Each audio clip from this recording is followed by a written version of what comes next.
Donald Trump. A life story. Donald John Trump was born on June 14, 1946, in Queens, New York City, to real estate developer Fred Trump and Scottish immigrant Mary Ann MacLeod Trump.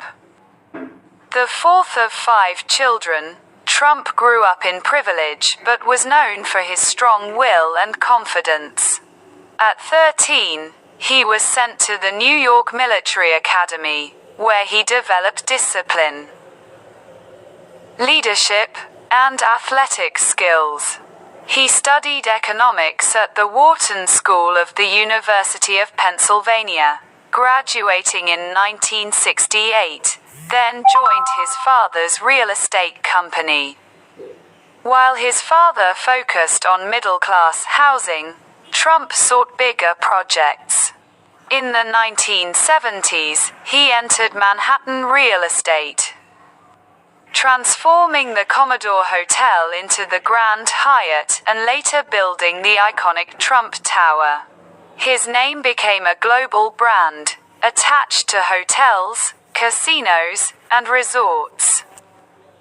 Though the 1990s brought financial struggles and bankruptcies, Trump staged a comeback, fueled by his celebrity status. In 2004, he became the host of the hit reality TV show, The Apprentice, where his catchphrase, "You're fired," made him a cultural icon.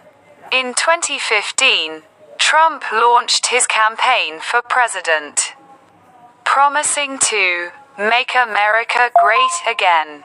Against the odds, he won the 2016 election, becoming the 45th President of the United States.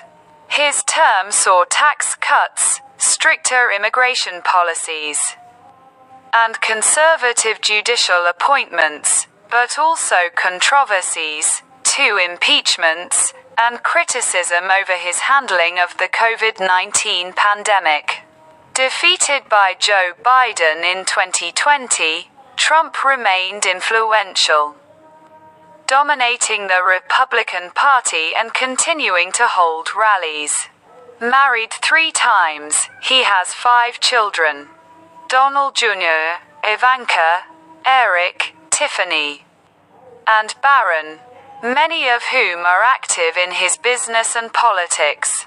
Trump's life reflects ambition, reinvention, and controversy, leaving a lasting mark on business, media, and American politics.